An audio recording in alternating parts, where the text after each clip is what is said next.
What is up, rockers? It is your boy Chew, coming back at you with another ROK video. And today we're going to do kind of like a brief-ish recap of this Zone 5 here, okay? So, if you don't know, or if you're new or haven't been paying attention, this is my KVK 4, okay? So we are doing a top versus bottom KVK. So it is fire up here in the top left and earth on the same team against us in the bottom right as wind and water in the left. So, Zone 5 just opened up, which means the first fighting of the KVK has officially begun, okay? So, if you missed my live stream yesterday, I was live for about 8, 9-ish hours, and today it was probably another 3 or 4 hours as we were, finishing up this little area. And the whole purpose of this zone is to secure these bastions, okay? So you can get like a YSG bastion, the Ethelfled bastion. So the whole goal is to secure those and the sanctuary, okay? The sanctuary is nice because you get some extra march speed as well as the camp honor points that are coming in. But it's not make or break of the KVK at all, right? You don't need the march speed. It's just nice to have it, okay? So we kind of had a few blunders, a few mess ups whenever this zone first opened up, all right? So we took too long to get these passes down, okay? So that gave Earth the best chance possible for the zone opening. So they had like a fort drop here, they had a fort drop over here, on top of the 3 that they have right now as well, still standing. And they got in the zone like a minute or 2 quicker than us, which in this game is a lot. As far as placing everything down, you get to choose where you're gonna place your stuff down first, okay? So they took like prime spots, okay? However, right now, even after our blunders and everything, it looks like we are securing this zone. We're just, slow burning territory right now, kind of all over. We do have a couple of cities that we rallied. I might throw some of those videos up if I have any. But outside of that, I mean, it was a great, great fight. The breakdown right now, the first day, Nafe came in with 1.1 billion kill points, and I got 252 billion kill points this first day. And then I think right here, that's not right. I gained more later on, so it's probably not updated just yet. But this zone for me was kind of nutty, like kind of wild. I am at 3.25 billion kill points now, so I started the zone at 288.5 billion kill points. So I gained, 350 million plus kills. I've also lost some troops along the way. So I lost 920,000 troops. I've spent about 17 billion resources, which is insane. So, a ton. A ton of resources that I've spent. So 5 billion wood, 5 billion food, 3 billion stone, and 3.6 billion gold. So a lot. So I'm going to need to lock in again on the farms. Mainly on the gold section. Everything else is kind of alright. But this zone, it was looking very good yesterday. We had this whole right side flagged up to like right here. This might be us. And then we ran out of resources to place this last flag to cut right here. But that gave them the option to just burn us down. We weren't paying much attention to it, so that was kind of a big blunder on our part and a big mess up. But we did some insane pushing through, so they had this whole area flagged out. We finally cut through it, and now we're just kind of slow burning again everything on this side. So looks like we're going to secure the zone. Again, Earth could come back out. They honestly, here's how this zone 5 opened up for both of us. Our side, we as wind, we were kind of expecting to just blow through, right? And just absolutely run over Earth. Not like in a crazy way, like just, oh, these guys are trash kind of way. But like, we weren't expecting them to come out as much as they did. And it was insane how much fighting has happened. I mean, the fact that I've spent 17 billion resources on Zone 5 is insane. When I usually spend 25 billion resources in a KVK, like, there was a lot of fighting that went down, okay?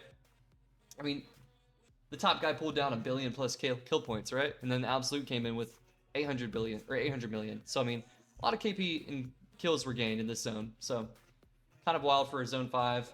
Now, does this have anything to do with the rest of the KVK? No. I mean, it will put Earth and Fire. Fun fact, Fire did lose their zone as well, so we end up winning both zones currently. It will put them in kind of like a low morale stage where they're going to be like unmotivated to come out on the field maybe. So some people might, stop fighting as hard in the next zones. And honestly, I don't think it's going to change too much. It's just going to be, that's the main issue, is the morality is going to be down. So people are going to be, you know, kind of dragging tail. But let's take a look over here at the water fire side. Earth, I believe, was, or I guess wind was overhyped as far as what they were going to do to Earth. Water, man, they were so underhyped. Like, fire, everybody in the Lost Kingdom chat, all the comments are like, oh, fire's going to run over water. Like, it's going to be a 4-hour zone, you know? Water came out here, and I've been saying this from the beginning. Don't overlook Water Camp, okay? Because, yes, they have 95 in Fire Camp, which is, again, one of the top dogs, right? The top alliance in the kingdom, right? Water still has 3 alliances, right? At 8 million, 7 million power, or billion power. So, I mean, if you add up those 3, you're looking at 20 billion power to walk into this zone with. And I think they were underestimating that heavily because Fire came in with 2 alliances, Water came in with all of these guys, right? And all the farm accounts they had possible. So, I mean, they just went absolutely ham. I love to see it. Every last bit of it was cracking me up. Whenever I would look over and then, you know, Fire's pushing hard, but Water Camp's still cutting them from the side with all their 4 other alliances going in. So, I mean, hugely under, you know, evaluated on what they were expecting to do. And they just came out here and just destroyed, all right? Like, went absolutely crazy. So shout out to our campmates Water for locking down this zone. Again, it's not going to make or break a KVK. It will, however, give us and Water Camp the edge as far as like resource gain, because we are getting a couple extra resources. We have, you know, the 10% march speed and all the bastions that we're going to have access to. So that's nice.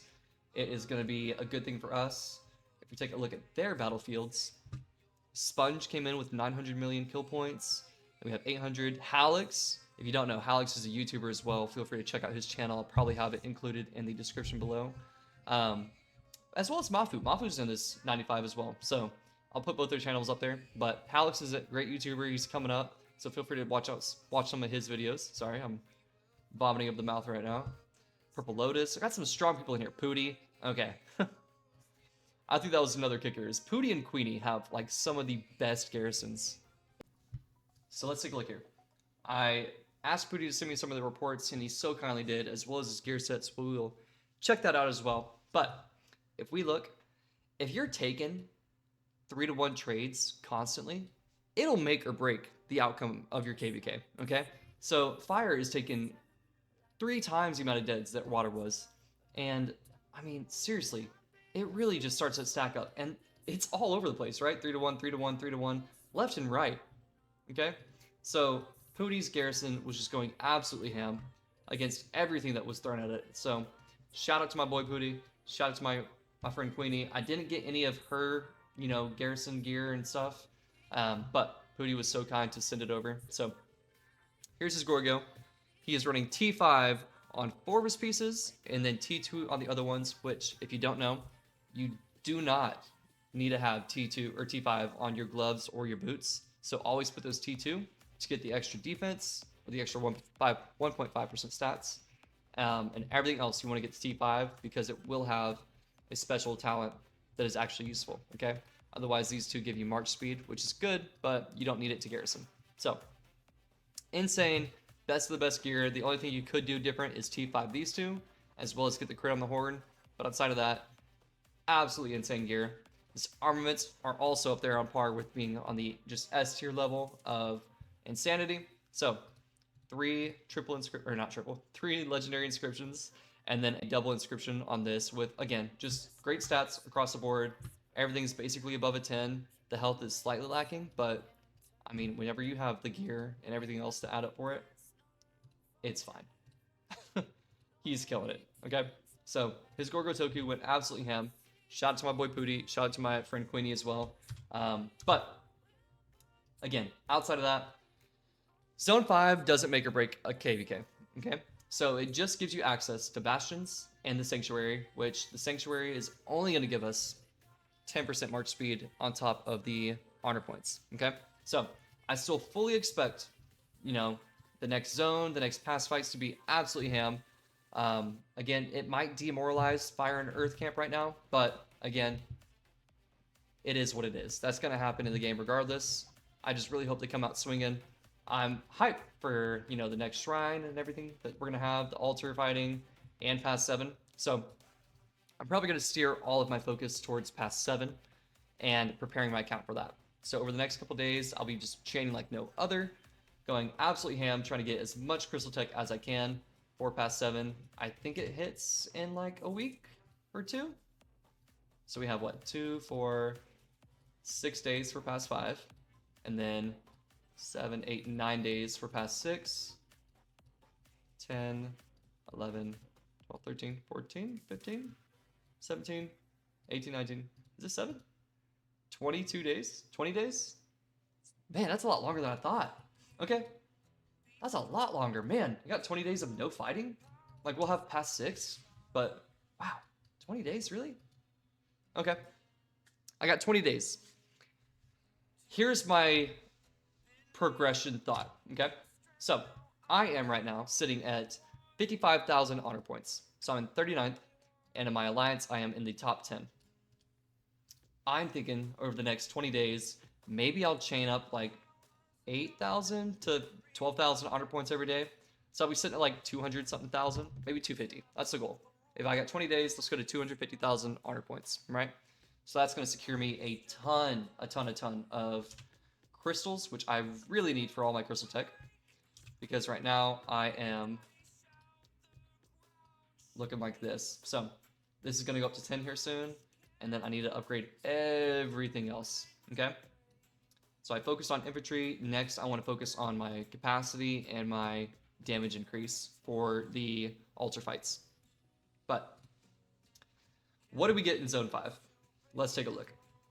The amount of subs that we got was actually kind of nutty for being in Zone 5.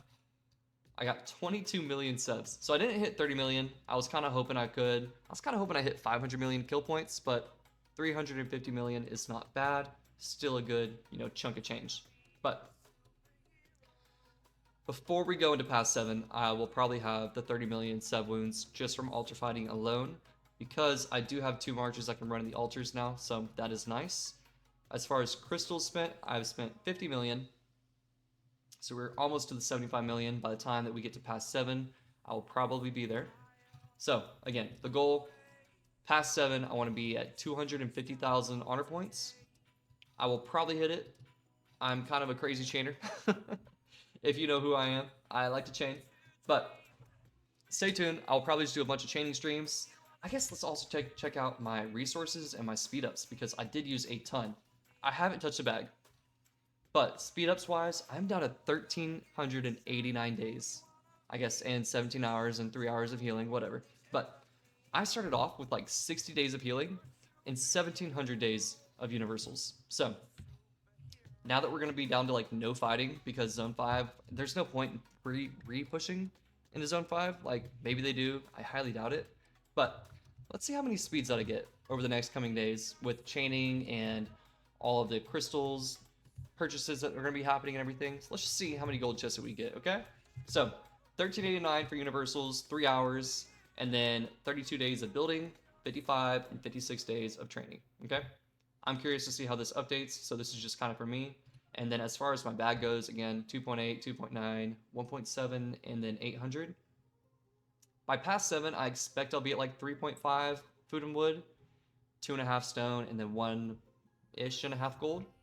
Maybe. We'll see. We'll see. Here's my gym count, I guess. I can look at that as well. If I'm editing this video, maybe I'll throw up how many gyms it is, but I'm not going to do the math right now. But that's my goal as we head into the grindiness of the game again and wait for Pass 7, is I will chain a lot over the next coming weeks and get my speed ups back up, my troops. Hopefully I can get some back up. I want to be back at like 80-ish million power for Pass 7, so I need to train a little bit of troops. But I have 900,000 inf, 550, and 400,000 archers. So I lost quite a bit of troops for that zone. I lost 1 million troops, but totally fine. It was worth it. It was fun. But outside of that, If you enjoyed the video, smash a like. If you're not already subscribed, please do so. We just passed 700 subs today, so we're absolutely killing it. And we are on the road for 1,000 subs, and you would really help me out if you could. Again, it is free, and you can always change your mind later. So outside of that, you'll have a great time. Take care. Peace.